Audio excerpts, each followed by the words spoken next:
건강한 흙과 풍성한 수확, 칼슘과 유황 따로따로 주는 번거로움을 없앤 칼슘 유황 비료는 생산성과 당도, 향, 저장성은 높이고 각종 병충해 예방에 효과적입니다. 토양에 생명력을 넣어주는 뿌리생은 천연 유기산이 함유되어 뿌리 생육을 촉진하고 각종 병해균과 연작 피해를 줄여줍니다. 남해화학 칼슘 유황 비료와 뿌리생. 이젠 선택이 아닌 필수입니다. 여러분 안녕하십니까? NBS 뉴스 24입니다. 최근 농지에 관한 이용 규제를 완화하는 농지법 개정안이 잇따라 발의됐습니다. 농지 잠식 문제가 날이 갈수록 심각해지는 상황에서 농업의 근간을 흔들 수 있다는 우려가 나오고 있습니다. 네, 이에 농민단체들은 농지법은 농지 보전을 위한 법이 돼야 한다며 일련의 농지법 개정안들을 강하게 비판하고 나섰습니다. 강창호 기자가 보도합니다. 2만 헥타르, 매년 우리나라에서 사라지는 농지의 면적입니다. 2013년 171만 헥타르였던 경지 면적은 6년 만인 2019년 158만 헥타르로 13만 헥타르가 줄어들었습니다. 한번 전용된 농지는 다시 되돌리기도 쉽지 않습니다. 하지만 최근 국회에 입법 발의된 농지법 개정안들은 농지 보전과는 정반대의 행보를 보이고 있습니다. 김용민 더불어민주당 의원은 최근 농지 전용 규제를 대폭 완화하는 농지법 개정안을 대표 발의했습니다. 이 개정안은 개발 제한 구역 내 불법으로 전용된 농지에 대한 전용 허가를 완화하고 이행 강제금도 부과하지 않도록 하는 내용을 담고 있습니다.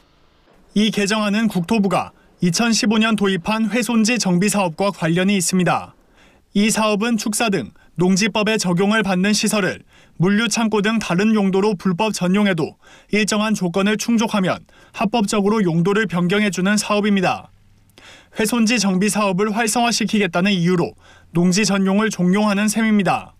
김승남 더불어민주당 의원이 최근 대표 발의한 농지법 개정안도 농업계의 우려를 자아내고 있습니다.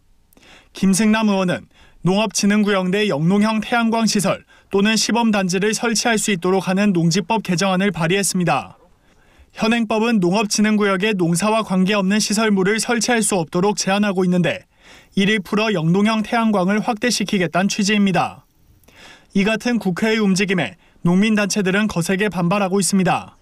우량 농지 훼손과 비농민에 의한 농지 잠식이 우려되기 때문입니다. 전국농민회 총연맹은 농지법은 농지 보호를 주된 목적으로 해야 한다고 목소리를 높였습니다. 최근 식량 안보와 자급률에 대한 중요성이 커지는 가운데 농지 훼손을 합법화하는 법안이 나온 것은 시대를 역행하는 행위라고 비판했습니다. 현재 식량 자급률이 21.78%밖에 되지 않고 밀 같은 경우에는 0.7%밖에 되지 않는 나라고요. 거의 80% 정도의 식량을 외국에서 수입해서 먹는 나라인데 농지를 도리어 보존해서 식량 자급률을 높일 고민을 해야 되는데 농지를 되게 훼손할 수 있는 것을 농촌 지역구 의원이 입법 발의했다는 것 자체 굉장히 충격적이고요. 한국농업경영인 중앙연합회도 일련의 농지법 개정 움직임을 반대하고 나섰습니다. 한농연은 농지에 영농형 태양광 설치 등의 타용도 사용을 허가해 줄 경우 투기 목적의 농지 매입이 늘어날 가능성이 높다고 지적했습니다. 그러며 영세 소농의 농지 임차를 제한하는 요인으로 작용하여 장기적으로는 신규 농업인 육성에도 차질을 빚을 것이라고 주장했습니다. 현재 1000제곱미터 이상 농지 경작 등 간단한 요건만 충족해도 농업인으로 인정받을 수 있습니다. 이러한 현실을 고려할 때 법 개정 시 영농형 태양광 설치를 목적으로 하는 가짜 농부가 급격히 늘어날 것으로 우려됩니다. 이는 청년농을 비롯한 영세 소농의 농지 임차를 제한하는 요인으로 농업인 간 양극화를 심화시킬 뿐만 아니라 장기적으로는 신규 농업 육성에도 차질을 빚을. 매년 줄어들고 있는 우리 농업의 근간 농지. 하지만 현실은 이를 막기보다 부추기는 모양새입니다. MBS 뉴스 강창호입니다. 고병원성 조류인플루엔자 확산세가 끊임없이 이어지고 있습니다. 최근에는 하루에만 경기, 전북, 전남, 경북 등 전국에서 5건의 AI가 산발적으로 확진됐는데요. 살처분 마리수가 늘면서 가금 농가의 우려가 커지고 있습니다. 김민경 기자가 보도합니다. 고병원성 조류인플루엔자 AI 확산세가 심상치 않습니다. 소강 상태를 보이는 기미 없이 하루가 멀다 하고 전국 각지에서 산발적인 발생이 잇따르고 있는 겁니다. 지난 13일 하루에만 경기 안성과 포천, 전북 정읍, 전남 무안, 경북 문경에서 모두 5건의 고병원성 AI가 확진됐습니다. 발생농장 반경 3km 내 사육 가금류에는 예방적 살처분이 진행되고 있고 반경 10km 내 가금농장은 30일간 이동이 제한된 채 일제 검사를 실시 중입니다. 또 해당 시군 소재 모든 가금농장에는 7일간 이동이 제한됐습니다. 14일 오전 9시 기준 전국의 가금농장과 농원에서 발생한 고병원성 AI는 모두 58건. 정밀검사 후 결과를 기다리고 있는 의심 사례도 충북 음성, 충남 천안과 홍성 등 여러 곳이라 위기감은 더욱 고조되고 있습니다. 행여나 이번 사태가 최악의 AI로 기록되는 2016년에서 2017년의 상황이 재현되진 않을까 가금업계는 크게 우려하고 있습니다. 당시 AI는 2016년 11월 16일 첫 발생해 2017년 4월 4일까지 140일 동안 전국 37개 시군에서 383건이 확진됐습니다. 946개 농가에서 살처분된 가금류는 3,787만 마리에 달합니다. 이번 AI의 경우 지난해 11월 26일 첫 발생 이후 지난 13일까지 모두 1,630만 마리의 사육가금류가 살처분됐습니다. 문제는 아직 겨울이 절반밖에 지나지 않아 앞으로 더 확산될 가능성이 높다는 겁니다. 방역당국 또한 철새가 이동하는 다음 달까지는 AI가 지속해서 발생할 것으로 전망하고 있습니다. 고병원성 AI 중앙사고수습본부는 농장주의 기본 방역수칙 준수가 무엇보다 중요한 상황이라며 생석회 도포, 농장마당 청소와 소독, 장화 갈아 신기, 축사 내부 소독을 매일 철저히 실천해달라고 강조했습니다. 상황이 심상치 않자 정세균 국무총리는 13일 중수본 상황실을 찾아 방역대책 추진 상황을 점검하고 철저한 차단 방역을 당부했습니다. 정 총리는 고병원성 AI가 산발적으로 발생하고 있어 걱정이 크다며 관계부처가 힘을 모아 방어해달라고 농식품부와 환경부, 행안부 등에 주문했습니다. 아울러 달걀과 닭고기 값이 민생에 부담이 되지 않도록 수급 관리에도 차질이 없도록 노력해달라고 강조했습니다. NBS 뉴스 김인경입니다. 정부가 아프리카 돼지열병 ASF 특별 방역 대책을 발표했습니다. 최근 광역 울타리로부터 수십 킬로미터 떨어진 강원 영월과 양양 지역에서 ASF에 감염된 야생 멧돼지 폐사체가 잇따라 발견되며 ASF 전국 확산 우려가 커졌기 때문인데요. 방역당국은 기존의 방역 대책에 더해 농장 단위 차단 방역을 한층 더 강화하기로 했습니다. 김하은 기자가 보도합니다. 농림축산식품부가 아프리카 돼지열병 ASF 확산 차단을 위해 특별 방역 대책을 추진한다고 14일 밝혔습니다. 이번 방역 대책은 기존 광역 울타리 중심의 차단 방역과 더불어 개별 양돈 농장 중심의 방역 체계를 한층 강화하겠다는 것이 골자입니다. 아프리카 돼지열병이 향후 전국적으로 확산될 수 있는 매우 엄중한 상황이라고 진단합니다. 이에 따라 중수본은 멧돼지 확산 방지, 바이러스 오염원 제거, 농장 차단 방역 강화, 농장 간 확산 사전 차단 등 선제적인 방역 강화 대책을 추진합니다. 최근 광역 울타리로부터 62km 떨어진 강원 영월에서 ASF에 감염된 야생 멧돼지 폐사체 8건이 발견됐고 설악산 국립공원 수킬로미터 남쪽에 위치한 강원 양양에서도 2건이 발견돼 백두대간 등을 통한 남하 우려가 고조되는 상황입니다. 야생 멧돼지 ASF 누적 발생 건수는 강원 486건, 경기 455건으로 총 941건이 됐습니다. ASF 중수본은 전국이 더 이상 ASF 안전지대가 아니라고 판단해 선제적 방역 조치에 나섰습니다.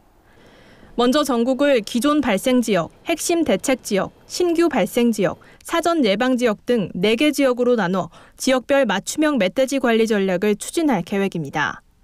농장 단위 차단 방역도 한층 강화하기로 했습니다.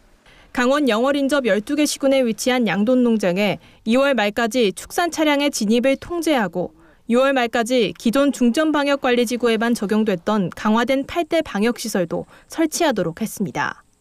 아울러 농장 간 수평 전파를 막기 위해 영월 인접 3개 시도를 강원 남부, 충북 북부, 경북 북부로 권역화해 권역 간 돼지와 분뇨의 이동을 제한하기로 했습니다. 또 향후 ASF 확산 상황에 따라 전국을 16개 권역으로 나눠 지역 간 전파를 철저히 차단할 계획입니다. 한편 강원 영월과 인접해 확산 우려가 있는 지자체도 차단 방역에 총력을 다하고 있습니다. 특히 경북도는 봉화 21곳, 영주 38곳 등 영월 인접 이남 지역 중 가장 많은 양돈 농가가 있어 긴장감을 높인 채 전파 차단에 주력하고 있습니다. 일부 농장에 이제 울타리가 좀 미흡한 부분이 있어서 영주 쪽에는 지금 미흡한 5개 농장에 대해서 울타리 설치 작업을 시행 중이고 농식품부하고 협의를 해서 팔대 시설을 기한 내에 갖추도록 해 나가는 예정입니다. 겨울철 먹이 부족으로 멧돼지 활동 반경이 넓어지며 ASF 확산 위험이 고조되고 있습니다.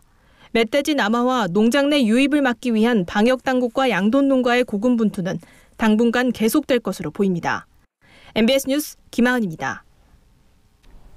국제 곡물 가격 상승 여파로 사료값 인상 가능성이 높아지고 있다는 소식 어제 전해드렸는데요. 그런데 농가 스스로 최적의 배합 사료를 제조해서 쓰면 경영비를 크게 줄일 수 있는 것으로 조사됐습니다. 비용 부담으로 어려움을 겪는 축산농가에 사료 자가 제조가 대안이 될 수 있을 전망입니다. 손현진 기자입니다. 농촌진흥청이 보급하고 있는 한우 사료 배합비 프로그램입니다.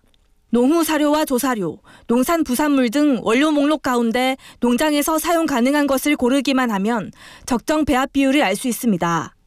고품질 한우 생산에 필요한 영양소와 원료별 영양소 함량, 원료 가격 등을 고려해 최적의 혼합 비율을 계산해 주기 때문에 농가에서 쉽게 자가 제조할 수 있습니다. 농가들의 호응이 이어지면서 다운로드 횟수는 총 4만 건을 웃돕니다.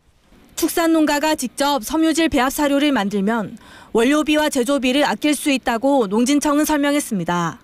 특히 개별소의 특성을 고려한 맞춤형 사료 급여가 가능해 품질 향상과 경영비 절감에 큰 보탬이 될 수 있다는 게 장점으로 꼽힙니다. 임의적으로 사료를 만드니까 영양소 불균형에서 문제가 생겨서 이 프로그램을 만들어서 보급하고 있는 거고, 집마다 원료 특성이 다 다르니까 이거를 한 번에 종합해서 만들어주는 프로그램이에요. 사료비를 80에서 100만 원 정도 줄이거든요, 두당. 섬유질 배합 사료 제조 기술을 도입한 농가 4곳을 대상으로 조사한 결과 사료비는 평균 35.3% 줄었고 1-2+ 등급 출연율은 12.9%포인트 높아진 것으로 나타났습니다. 사료비 절감으로 인한 농가 평균 소득은 한우 한 마리당 76만 1,000원에서 158만 원으로 2배 이상 증가한 것으로 조사됐습니다. 국제 곡물 가격 상승 여파로 사료값 변동이 예측되고 있는 현 상황에서 사료 자가 제조는 하나의 돌파구가 될 수 있을 것으로 보입니다. 최근 농진청은 컴퓨터 활용이 익숙하지 않은 농가를 위해 한우 사료 배합비 프로그램 이용 방법을 동영상으로 만들어 공개했습니다. 해당 영상은 농사로 누리집에서 무료로 볼 수 있고 다운로드할 수 있습니다. 농진청은 코로나19로 대면 교육이 어렵다는 점을 고려해 올해 상반기에는 영상을 활용한 프로그램 교육을 늘린다는 방침입니다. MBS 뉴스 손현진입니다. 국내 연구진이 농작물 탄저병을 방지하는 미생물을 개발했습니다. 탄저병 초기부터 병균이 퍼지지 못하도록 억제하는 원리인데요. 이미 화학약제의 내성이 있는 균주에도 효과가 있어 농가들의 눈길을 끌고 있습니다. 남수지 기자가 전합니다. 고온다습한 장마철에 비바람을 타고 고추, 사과 등에 빈번하게 발병하는 탄저병. 탄저병은 전염 속도가 빨라 감염 시 한 해 농사에 큰 타격을 줍니다. 또 이듬해 농사까지 영향을 줄 수 있어 농가들이 가장 경계하는 감염병입니다. 농가 소득에 직접적인 영향을 주는 병해인 만큼 그간 대다수 농가는 탄저병 방제를 위해 화학약제를 선택해왔습니다. 하지만 기존 농약으로 방제가 어려워진 농가들도 있습니다. 사과 탄저병 병원균에서 일부 화학약제에 내성이 생긴 겁니다. 또 최근엔 안전한 농산물에 대한 관심이 늘면서 화학약제를 대신할 친환경 방제에 대한 필요성이 커지고 있는 실정입니다. 돌발 해충이나 약제 저항성 이런 충돌은 계속 발생을 할 거거든요. 똑같아요. 병들도 진화를 하니까. 그래서 더 독한 거 들어갈 바에는 새롭게 미생물제가 들어가면 좋지 않나는 거죠. 이에 국립안동대학교 연구진이 탄저병 방제에 효과적인 유용 미생물을 개발해 친환경 방제에 새로운 길을 열었습니다. 개발된 미생물은 바실러스 베젤렌시스 AK형. AK형은 사과, 고추의 탄저병과 인삼 뿌리 썩은병을 방제하는 효능이 뛰어납니다. 특히 탄저병의 포자발화와 균사 생장, 부착기 형성 과정을 완전히 억제하는 특징이 있습니다. 탄저병은 포자가 발화한 뒤 부착기를 거쳐 과실에 침입하는데 이 과정을 모두 막아낸다는 겁니다. 연구진에 따르면 AK용은 화학약제에 내성이 있는 탄저병균주에도 효과가 있습니다. 기존 화학약제에 내성이 있는 균주라도 효과적인 방제를 할 수 있게 됐습니다. 연구진은 세계 최초로 해당 균주의 전체 유전체를 밝히는 성과도 이뤄냈습니다. 2차 대사산물 연구를 통해 더 우수한 미생물 살균제를 개발할 수 있는 토대를 마련한 겁니다. 연구진은 최근 AK형 균주를 산업체에 기술 이전해 액체 상품을 생산했다고 밝혔습니다. 농약 사용이 많음에도 불구하고 탄저병 발생이 많아요. 연구해 보니까 이제 농약 저항성, 내성균이 많이 발생한 거죠. 항균 활성 물질이 무엇인가 이것을 정확히 파악을 하고 방제 효율을 더 높일 수 있다는 것이죠. 새롭게 개발된 생물 농약으로 농산물을 안전하게 생산하는 새로운 대안이 되는 한편 우수 균주 발굴로 세계 농업 시장을 공략하는 계기가 될 것으로 보입니다. MBS 뉴스 남수지입니다. 다음은 간추린 뉴스입니다.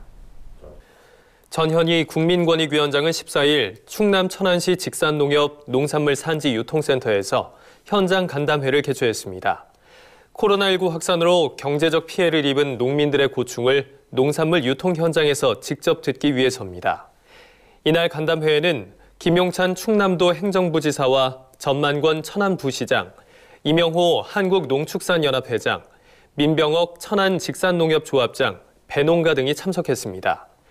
농가들의 어려움을 청취한 전 위원장은 코로나19 장기화로 설 명절을 앞두고 농어민의 경제적 어려움이 크다는 것에 절실히 공감한다며 어려운 여건이지만 이 위기를 함께 슬기롭게 극복하길 바란다고 말했습니다. 경남도는 귀농귀촌이 지방 소멸 극복과 농촌 살리기를 위한 가장 효과적인 정책 수단이라는 판단하에 귀촌 지원 혁신단을 신설했다고 최근 밝혔습니다. 이에 따라 도는 귀농귀촌을 희망하는 수요에 적극적으로 대응할 수 있는 기반을 마련하기 위해 귀촌 지원 원스톱 통합 플랫폼을 구축합니다. 플랫폼의 주요 내용은 생활 정보에 대한 귀촌 지원 정책 및 추진 사업 정보 총괄과 귀촌 준비 단계별 수요자 맞춤형 정보 제공 등입니다. 도는 귀촌 전문가 및 도민 의견 수렴을 통해 도의 특색에 맞는 플랫폼을 구축한다는 방침입니다. 홍천 사과 3.5톤이 베트남에 수출됩니다. 강원 홍천군 내촌농협은 홍천 사과 3.5톤을 베트남 호치민에 수출하기로 계약했다고 최근 밝혔습니다. 홍천 사과가 수출되는 건 지난 2019년 12월에 이어 이번이 두 번째입니다. 이번 수출은 베트남의 설 명절에 맞춰 직거래와 대행 매장 판매를 병행하기 위한 것으로 오늘 16일 부산항에서 선적될 예정입니다. 홍천군 관계자는 해외 시장 판로 다변화를 통해 홍천 사과의 브랜드 가치를 높이고 농가 소득을 높여나갈 수 있도록 최선을 다하겠다고 말했습니다. 한돈자조금관리위원회가 설 명절을 앞두고 한돈몰 공식 홈페이지에서 한돈 설 선물 세트 캠페인을 진행합니다. 이번 행사에는 총 37개의 한돈 브랜드가 참여하며 남녀노소 즐길 수 있도록 신선육과 가공육 세트 등 다양한 구성으로 진행됩니다. 15일까지 열리는 얼리버드 15% 할인 이벤트에 참여하면 선물 세트 전 상품을 15% 할인된 가격에 구매할 수 있습니다.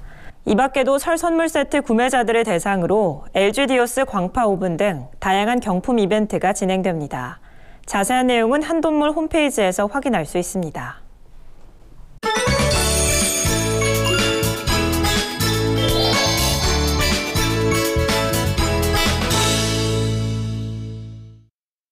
우리 농산물의 숨은 효능과 건강 정보를 전해드리는 건강톡톡, 알고 먹는 우리 농산물 시간입니다. 기온이 떨어지면 혈관 건강 관리에 각별한 주의가 필요하죠. 이럴 때 챙겨 드시면 좋은 식재료가 있습니다. 바로 오리고기인데요. 혈중 나쁜 콜레스테롤을 배출해 고혈압, 동맥경화 등 심혈관 질환을 예방하는 데 도움을 주는 것으로 알려져 있습니다. 오늘 건강톡톡에서는 오리고기의 효능에 대해서 현장에 나가 있는 권소환 기자가 알려드립니다. 오리고기는 날개 달린 소고기라 불릴 만큼 맛과 영양이 뛰어난데요. 특히 단백질과 불포화 지방산 함량이 높아 면역력과 혈관 건강에도 좋습니다. 동의보감에 따르면 오리고기는 기력이 쇠약해진 것을 보하고 혈액순환을 원활하게 한다고 기록돼 있습니다. 이는 오리고기의 풍부한 불포화 지방산 때문입니다. 그중 필수 지방산이기도 한 리놀레산과 아라키돈산은 혈중 콜레스테롤 수치를 낮춰 고혈압, 심근경색 등 심혈관 질환을 예방합니다. 또 오리고기 속 레시틴은 나쁜 콜레스테롤을 배출해 뇌세포를 활성화하고 기억력과 집중력을 향상시키는 효능이 있습니다. 오리고기의 지방은요, 체내에서 합성되지 않은 불포화 지방산이 70%나 차지를 합니다. 이 불포화 지방산은요, 나쁜 콜레스테롤을 배출시켜서 혈관을 튼튼하게 만들고 또 다른 지방산으로 전환되어서요, 면역력 강화에도 효과적입니다. 때문에 오리고기는요, 여름뿐 아니라 겨울에 드셔도 아주 좋은 보양식이라고 할 수 있겠습니다. 고단백 저칼로리 식품으로도 유명한 오리고기는 질 좋은 단백질과 비타민 B1, B2 등 영양 성분을 고루 함유해 어린이 성장 발육에도 좋습니다. 오리고기는 잘 이용하면 보약이 부럽지 않은 건강식으로 즐길 수 있는데요. 어떻게 먹어야 맛과 영양을 동시에 챙길 수 있을까요? 아무래도 기름이 있으니까 좀 느끼하기도 하고 오리를 또 부추랑 같이 해서 먹으면 잡내도 없어지고 더 맛있는 것 같아요. 한방에 따르면 오리고기는 찬 성질을 가진 음식이기 때문에 따뜻한 성질인 부추와 함께 먹는 것이 좋다고 하는데요. 이번에는 맛과 영양을 꽉 잡은 오리고기 부추말이를 만들어 봅니다. 씨를 제거한 파프리카, 양파를 쌈무 크기로 알맞게 썰어 준비합니다. 끓는 물에 굵은 소금 반큰술을 넣고 부추를 10초간 넣어 데친 후 찬물에 헹굽니다.